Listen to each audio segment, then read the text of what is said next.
Estudar a Bíblia, estudar a Bíblia, estudar a Bíblia na escola dominical. Estudar a Bíblia, estudar a Bíblia. Cumprimento a todos com a paz do Senhor Jesus. Aqui quem vos fala, Diácono Tiago Lima. Estamos aqui através desse vídeo no canal no YouTube, no canal Capé de RP. E nesse vídeo vamos falar aqui da revista dos jovens do primeiro trimestre de 2020. Essa revista, a qual na lição de hoje, a lição de número 7, com o tema O Senhorio de Jesus Cristo sobre os demônios. Um tema interessante que nos faz pensar em muitas coisas, e você, professor, precisa estar atento aos detalhes. É importante essa preocupação devido àquilo que for dito na sala, mas muitas vezes os jovens já estão cansados de ouvir, né? Então precisamos nos esforçar para que a sua aula, a minha e a sua aula, seja uma aula abençoada, seja uma aula que realmente vá produzir frutos na vida dos nossos jovens. Amém? Então, para começar a falar a respeito da lição, eu gostaria de fazer aqui alguns comentários em cada ponto. Primeiro, a começar pela introdução, a qual ela nos traz um texto de João 10, né, capítulo 10, João capítulo 10, versículo 10, e a introdução ela nos diz que a tríplice tarefa e missão, objetivo do Império das Trevas é eliminar os filhos de Deus, usurpar as bênçãos que vêm do Altíssimo e arruinar a criação de Deus. Então, dediquemo-nos. O pedido que a introdução nos faz, dediquemo-nos a esse tema com o objetivo de superarmos misticismos irracionais.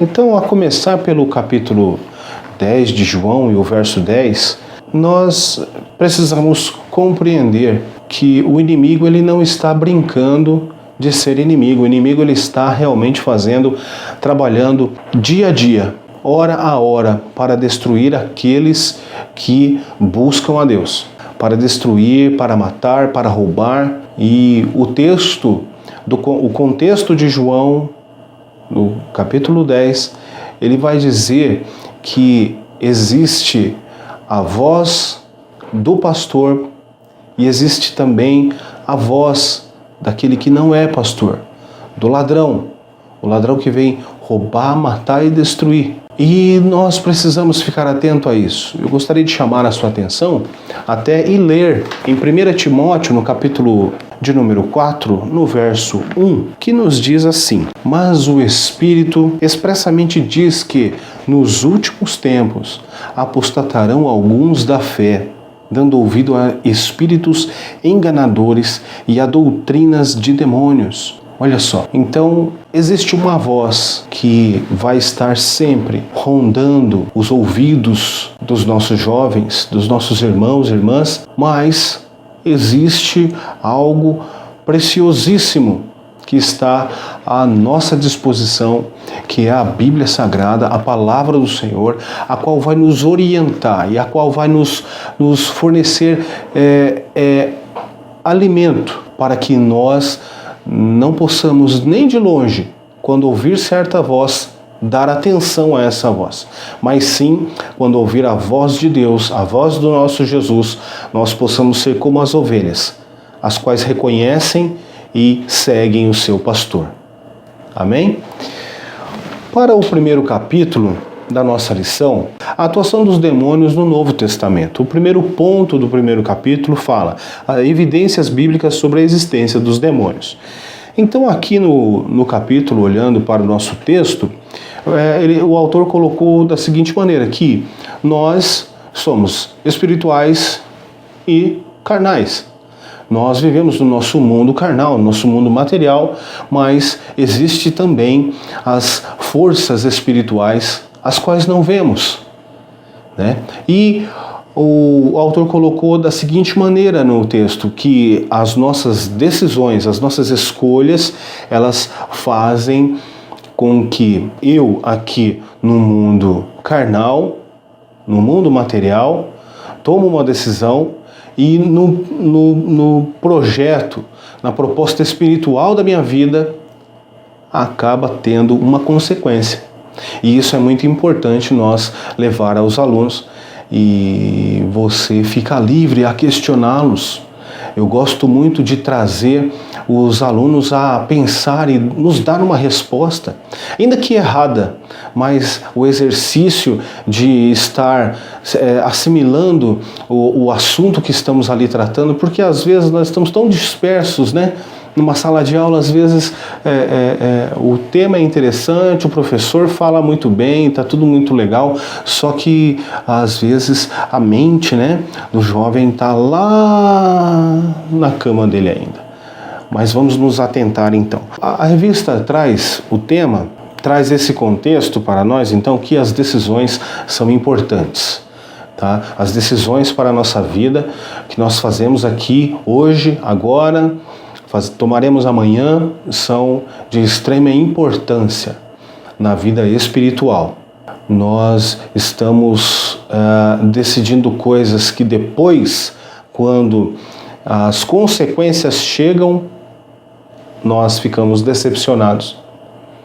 E sem poder algum de poder escolher, definir agora qual vai ser a consequência. Quando eu escolho o que eu quero, quando eu tomo uma decisão em fazer algo da minha vida, tudo bem. Mas depois, quando vem a consequência, eu não consigo escolher a consequência é uma só. E aí nós temos que enfrentar. E quando trata-se da vida espiritual, é algo muito sério. Porque isso pode afetar a nossa salvação, a nossa fé. Então nós precisamos de uma maneira simples, de uma maneira que nós possamos viver com tranquilidade, tomar as decisões, observar a palavra de Deus, orar ao Senhor. Eu acredito que nós tendo esse pensamento, nós vamos caminhar bem para as coisas que o Senhor tem preparado para nós. Nós não podemos tomar uma decisão, simplesmente achar que aquilo ali é certo e depois ter um prejuízo espiritual. Nós não podemos ter um prejuízo espiritual, porque aí nós estamos entrando naquilo que o texto vem dizer: roubar, matar e destruir. Não. Jesus veio para que nós tenhamos vida e vida com abundância. E se Jesus falou, com certeza é verdade, com certeza, se nós observarmos e aplicarmos isso na nossa vida, nós vamos colher aí uma boa colheita daquilo que nós temos plantado diariamente. Amém? O tema aqui traz evidências bíblicas sobre a existência dos demônios, né? Então, de que maneira nós vamos mostrar, né? Nós vamos evidenciar agora essa existência, tá certo? Quando Jesus fala, sentado na sinagoga, na Galileia, ele lê Isaías 61, o qual está escrito em Lucas 4, no capítulo 4, o verso 18 e 19. O 16, para termos o entendimento. E chegando a Nazaré, onde fora criado, entrou num dia de sábado, segundo o seu costume, na sinagoga, e levantou-se para ler. E foi-lhe dado o livro do profeta Isaías, e quando abriu o livro, achou o lugar em que estava escrito: O Espírito do Senhor é sobre mim, pois que me ungiu para evangelizar os pobres, enviou-me a curar os quebrantados do coração, a pregoar liberdade aos cativos, a dar vista aos cegos e pôr em liberdade os oprimidos, a anunciar o ano aceitável do Senhor. De que maneira nós podemos, então, trazer uma evidência de que existe esse mundo espiritual maligno que oprime pessoas, né? Que está aí Satanás e seus demônios trabalhando para que nós não vivamos as bênçãos do Senhor. um dos pontos o qual a lição traz é justamente esse, tá? Que o próprio Jesus falando que ele veio para pôr em liberdade os oprimidos, ok? Para o segundo ponto da nossa lição, as características dos demônios no Novo Testamento, né? Nosso conhecimento sobre esses seres é muito limitado e absolutamente condicionado àquilo que as Escrituras falam. Até o que sai fora da Escritura Sagrada não nos cabe como aceitar algo sendo verdade, porque não seria. Então o texto ele traz aqui, né? E eles são compreendidos como seres angelicais que, em virtude de pecados e rebeldias, perderam seu status celeste e tornaram-se operadores do império da morte, né? Então, quando é que eles perderam ali o seu estado celeste, né? Olha só, a revista traz aqui o texto de 2 Pedro, capítulo 2 e o verso 4. Nós vamos ler então. Porque Deus não perdoou os anjos que pecaram, mas, havendo-os lançado no inferno, os entregou às cadeias da escuridão, ficando reservados para o juízo. Então, qual que é a característica desse demônio, né, desses demônios? Eles perderam o seu status celeste. E também a lição vem falar que eles tornaram-se operadores do império da morte. Em Hebreus, no capítulo 2, vai nos dizer o seguinte: e visto como os filhos participam da carne e do sangue, também ele participou das mesmas coisas, para que pela morte aniquilasse o que tinha o império da morte, e isto é, o diabo, e livrasse todos os que, com medo da morte, estavam por toda a vida sujeitos à servidão. Então nós temos o nosso texto da revista nos passando informações preciosas, onde vai falar que eles perderam os status celestes, né, e tornaram-se operadores do império da morte. Seguindo o texto, vai nos falar também, eles conhecem, né, a existência e o poder de Deus. Como nos diz lá em Tiago 2,19: tu crês que há um só Deus? Fazes bem? Também os demônios creem e estremecem. Né? Então, a proposta desse ponto do capítulo 1, eles sabem que Deus existe. E eles creem, e eles estremecem. E eles se atemorizam por isso. Né? E esse é o formato dos nossos inimigos. Né? E o que mais que nos passa o texto? Em muitos casos, né, eles sabem do poder de Deus, bem como a divindade de Cristo. Né?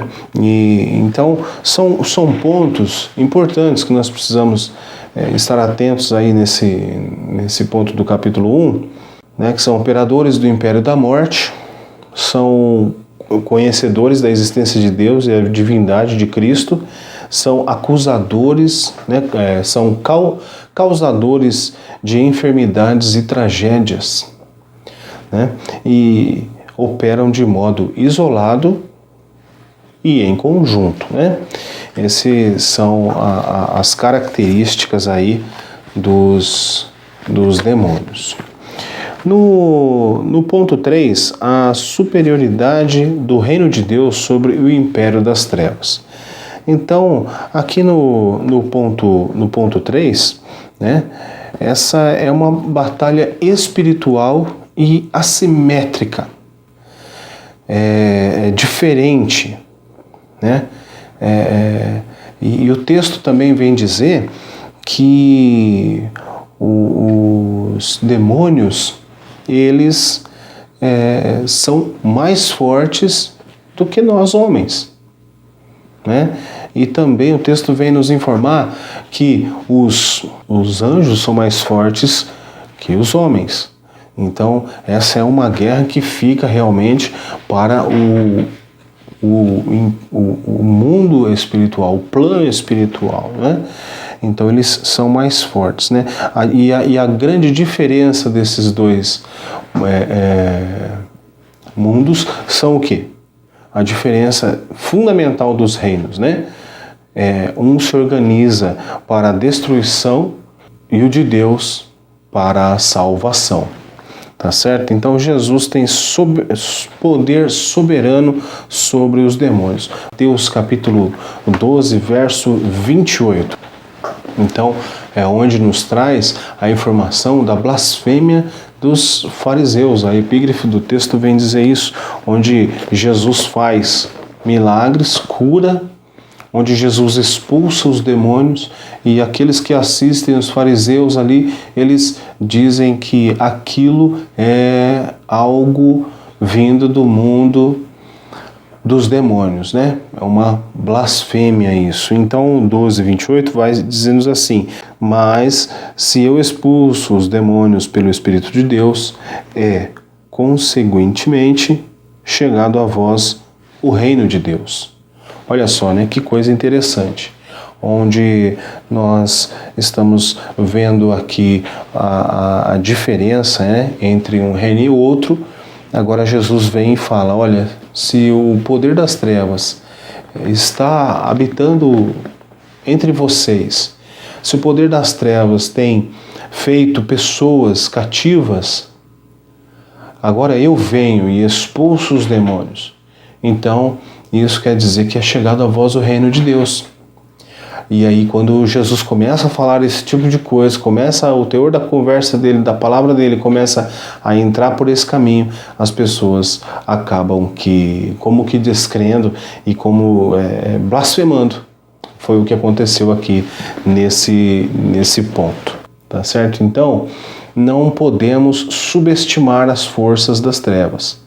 Nós precisamos estar nos apegados com Cristo, estarmos em jejum e oração, porque só assim essa casta é expulsa. Assim Jesus disse. Somente dessa maneira, se caso você um dia se encontrar e se deparar com uma situação dessa, não se arrisque sem estar preparado, porque você infelizmente vai passar vergonha. Mas nós estamos falando aqui para quê? Para que nós nos preparemos para isso e que da melhor maneira possamos agir e o nome de Deus ser glorificado, o nome de Jesus ser louvado através da nossa fé, daquele ato ali espontâneo, um ato onde você vê a necessidade da expulsão, e ali é glorificado o nome do Senhor Jesus. Amém?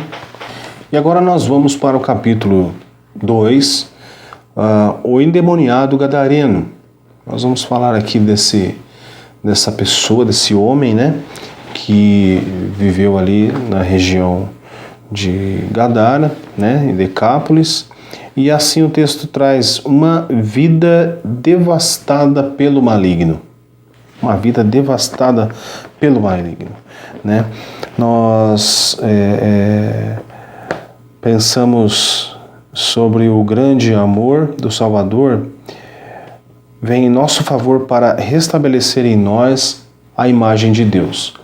Um homem que vivia entre os sepulcros, onde ele vivia no cemitério, ele não ficava parado, ele ficava andando o tempo todo. Quando não, ficava dormindo ali entre os sepulcros.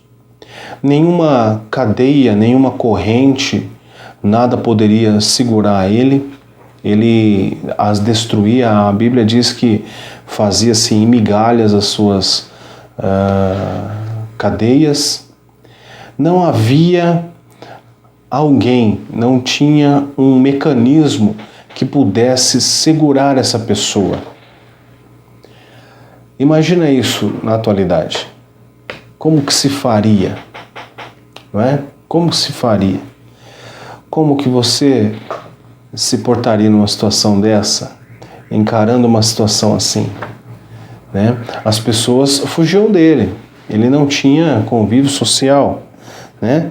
As pessoas sofrem. Né? Então ele não tinha a convivência da família. Esse homem de Gadara não era isolado de qualquer relação social, né? E Jesus, quando atravessa e chega e vê aquela situação, é interessante o texto, né, que fala que o homem endemoniado foi até Jesus. O endemoniado vai até Jesus e quer conversar com Jesus, quer questionar Jesus. E Jesus simplesmente, olha, para você aqui acabou, né? Só pergunta aí para ele qual é o seu nome, e aí ele vai dizer legião, porque são muitos, né? E aí tem um leve diálogo, porém, para que se resolva aquela situação, mas o poder de Jesus, ele é absoluto. O poder de Jesus faz com que aquele homem, aquela pessoa, aquela imagem de Deus ali, a coroa da criação venha a ser liberto, né, dessa opressão maligna. E a história vai contar que as pessoas da cidade vão a ver o que está acontecendo. Quando chegam os homens ali e veem que ele está quieto, assentado, em perfeito juízo, há um espanto. E aí é contado a história do que aconteceu a eles, e esses homens ali da região de Decápolis expulsam Jesus dali. Até o homem gadareno, né? Ele pede para que ele fosse junto com Jesus agora, mas Jesus diz não. E ali ele fala das grandezas. Jesus instrui ele e fala, olha, agora você conte a todos as maravilhas que o Senhor tem feito na sua vida, né?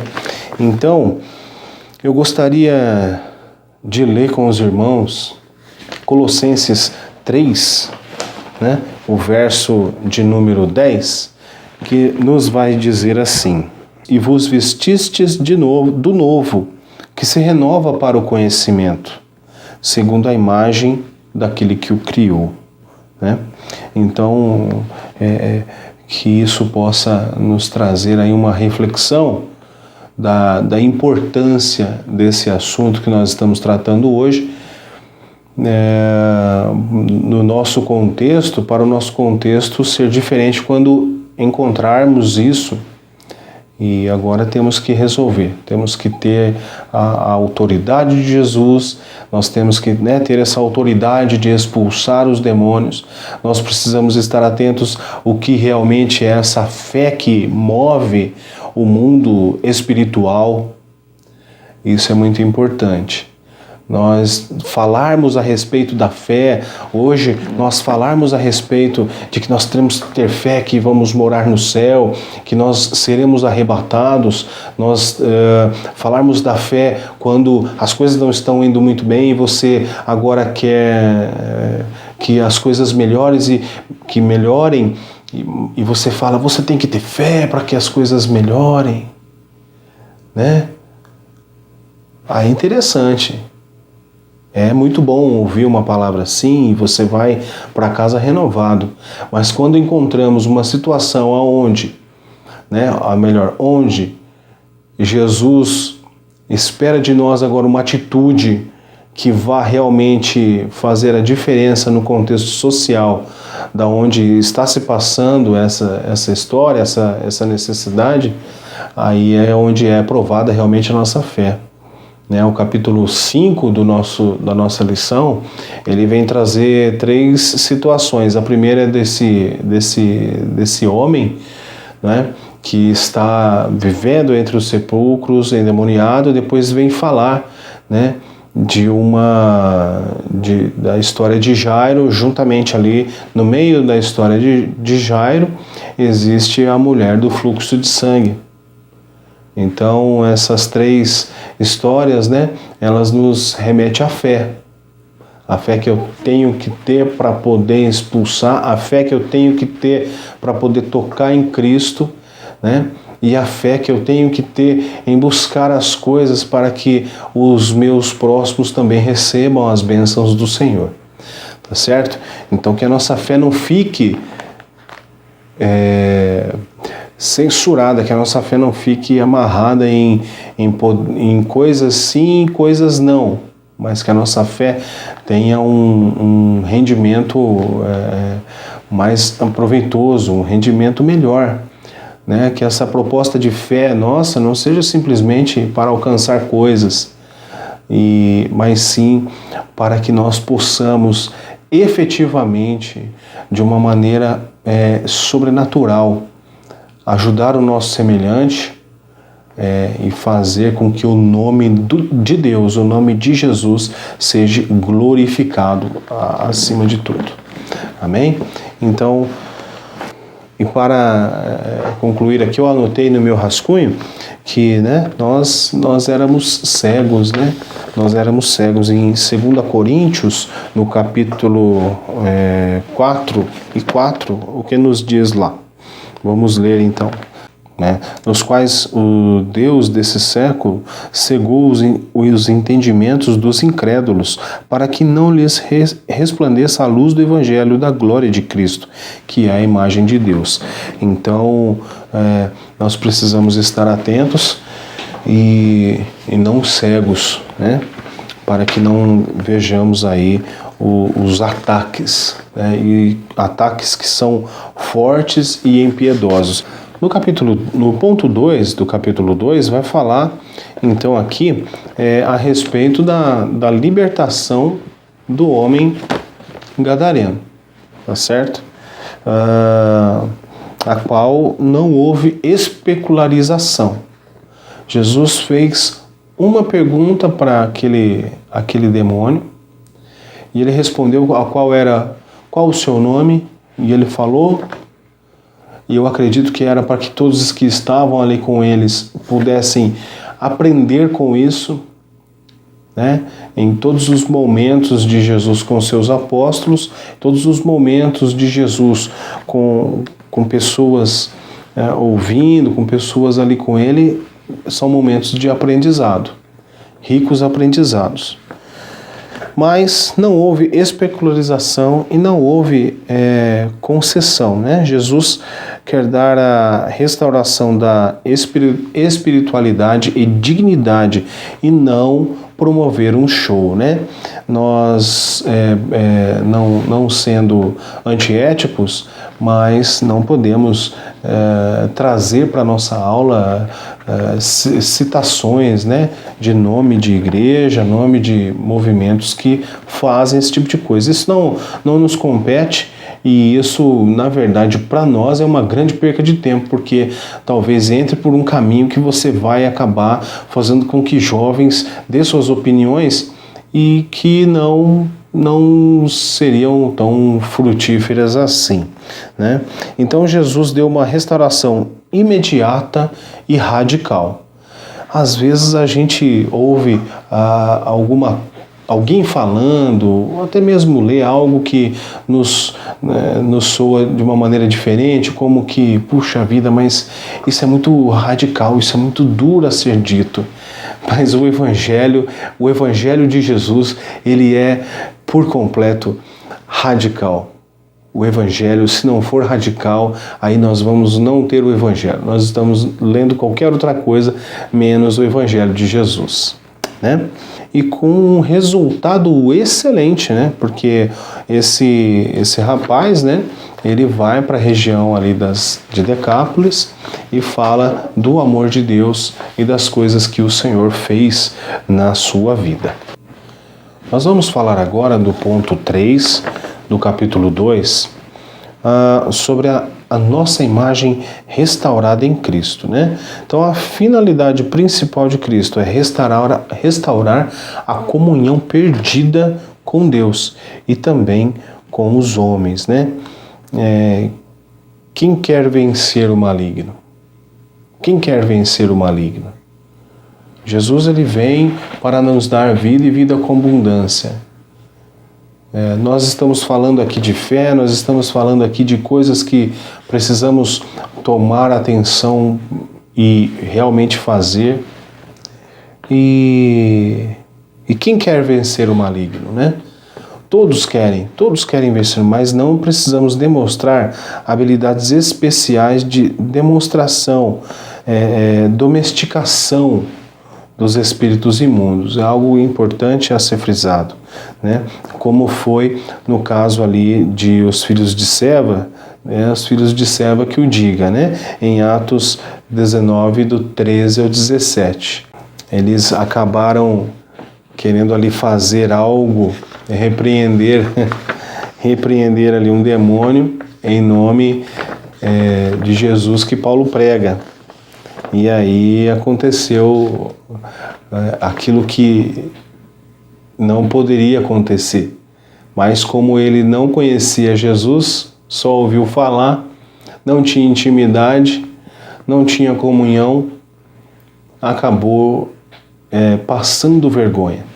E na nossa vida nós não podemos estar abertos a isso. Numa situação dessa, você pode passar vergonha com outras coisas, por motivos particulares, mas não em nome de Jesus. Estamos na escola dominical para aprendermos isso mesmo. É justamente para que nós não venhamos ser aí ridicularizados em meio a muitos. Para o capítulo 3, que nós temos, o tema do capítulo 3 é Jesus expulsa um demônio de um homem mudo. E o ponto 1 nos diz assim: uma doença que oprimia. Nesse ponto eu gostaria de chamar a atenção de todos que nós não podemos associar alguém que é mudo, né, ou surdo como alguém que esteja endemoniado. Nós precisamos ter um cuidado importante nessa parte, porque da maneira que eu li, uma doença que oprimia. Ou é doença, ou é o espírito, né? Ou é o inimigo. Então, uma doença que oprimia, ou seja, Jesus expulsa um demônio de um homem mudo. Uma doença que oprimia. Então nós precisamos saber separar, tá certo? Porque hoje nós temos departamento de Libras na nossa igreja. Nós precisamos estar atento a isso. Então o texto em Mateus, no capítulo 9, do verso, na verdade é do verso 32 e 33, eu gostaria de ler com vocês aqui. Olha só. E havendo-se eles retirado, trouxeram-lhe um homem mudo e endemoniado. E expulso o demônio, falou o mudo. E a multidão se maravilhou, dizendo: nunca tal se viu em Israel. Esse é o texto de Mateus 9, o verso 32 e 33. Então aqui está dizendo bem específico que aquele mudo que foi levado até Jesus, ele estava endemoniado. Mas nós não podemos associar aqueles mudos, que todos os mudos, surdos, são pessoas doentes, em primeiro lugar, porque não é uma doença, e sim uma deficiência. Nós precisamos pontuar isso com a sala, tá? Dizer isso claramente aos jovens, que não é uma doença ser mudo, ser surdo, mas sim uma deficiência. Cego é uma deficiência física, tá? Mas nesse caso, o que acontece com a vida dessa pessoa é específico. O caso dele, ele era, além dele ser mudo, ele ter uma deficiência, ele estava sendo oprimido pelo demônio. Mas nós precisamos separar, né? O que é doença, o que é deficiência, né? Estamos tratando de que maneira isso nas nossas igrejas, como nós temos ensinado aos nossos jovens, tá certo? Então é um ponto a se pensar, né? E então eu coloquei aqui, nem toda a deficiência é doença, e nem toda doença é deficiência, tá certo? Então, nesse caso específico, o mudo estava endemoniado, tá? Então precisamos aprender a separar um pouco as coisas e deixar de ficar confuso isso. Mas, de uma forma íntegra, dizer que Jesus cura qualquer doença, tá? Jesus cura qualquer doença, mas isso não é doença, é uma deficiência. E Jesus cura também a deficiência. E Jesus liberta também de qualquer opressão, tá? Então, se é mudo, seja surdo, se é cego, não seria doenças, mas sim deficiências. E nada disso está com dificuldades em ser resolvido pelo nosso Jesus, tá certo? No capítulo 3, então, para o próximo ponto, vai falar aqui a manifestação do milagre, né? Então, o que é o milagre, né? O milagre é o ato ou acontecimento fora do comum, inexplicável pelas leis naturais, né? Então, não há, como nós identificamos que é um milagre, não há condicionantes ou impedimentos, né? Em Isaías 43:13, o texto é bem interessante, onde fala assim: operando eu, Deus falando, operando eu, quem impedirá? Então o texto nos chama a atenção para que possamos estar abertos e não sendo enganados, tá certo? Vamos nos atentar a isso, que é algo realmente que precisa ser dada atenção. E no capítulo 3, o ponto 3, que vai falar a blasfêmia do bem realizado, né? Então eu coloquei aqui, milagres são realizados, curas, libertação, homens e mulheres sendo habilitados, né?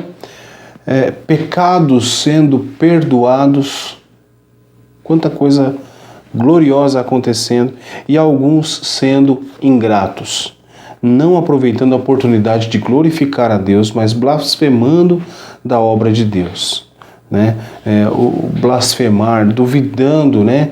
E dizendo não a Deus, duvidando e dizendo que aquilo ali, na verdade, é obra do inimigo. Atribuir a obra de Deus ao inimigo, isso é blasfemar, né? E as pessoas não reconhecem e perdem a bênção porque cometem esse erro, um erro tão bobo, né? Vamos dizer assim, mas acabam que perdendo benefícios de Deus porque blasfemam, porque atribuem a obra de Deus ao inimigo. Isso é uma coisa que nós precisamos alertar, observar, né? Não que nós fazemos isso, mas que nós sejamos sábios o suficiente em alguns momentos de ficarmos até calados ao invés de opinar e não saber aí realmente o que está acontecendo. A nossa conclusão, então, para fecharmos aqui essa lição, os casos do gadareno e do homem curado de mudez denunciam de modo contundente que os ataques do maligno ainda podem ser articulados em conluio, isto é, em uma trama maligna de demônios e sociedade materialista ou demônios e religiosidade decadente. Que o Senhor Jesus nos conceda discernimento. E ainda eu reforço, no Salmo 91:3, que nós possamos, nessa leitura, encontrar realmente o esconderijo, né? Ali nós vemos palavras que nos fazem refletir de onde nós temos que estar, né? Porque ali encontramos o esconderijo, ali encontramos, né, descanso, refúgio, fortaleza, confiança, livramento, cobertura, segurança, né? E algo interessante que coloca-se no finalzinho, escudo e broquel. E o broquel é um escudo pequeno, onde fica no braço ali do lutador e do guerreiro, e é onde se protege contra o golpe do inimigo. Então, com Deus, nós vamos sempre estarmos sendo protegidos dos golpes do inimigo, e o nome dele será glorificado. A todos vocês que nos acompanhou até aqui, eu quero rogar as bênçãos do Senhor sobre a sua vida, que Deus o abençoe, que a sua aula possa fazer diferença na vida dos jovens, que não só na aula, tudo que nós passamos aqui por esse vídeo, mas que isso possa, de uma maneira maravilhosa, fenomenal, mudar também conceitos que você tem sobre o assunto espiritual, o mundo espiritual, né? O que Deus tem para nós nisso, o que nós podemos fazer visando, né, a glorificação do nome de Cristo, através de estarmos realmente prontos para atuar, né, legitimamente. E atuar legitimamente nesse contexto é estarmos preparados cabalmente para que, quando nós, assim como os discípulos que saíram e expulsavam os demônios, pelo nome de Jesus, nós também possamos viver isso. Passe isso para os jovens, tá certo? E eu tenho certeza que, se nós conseguirmos trazer uma aula bem clara a respeito do assunto, nós vamos ter resultados que vai nos surpreender. Eu tenho certeza disso. Então, que Deus os abençoe, e a todos os professores uma boa aula em nome de Jesus.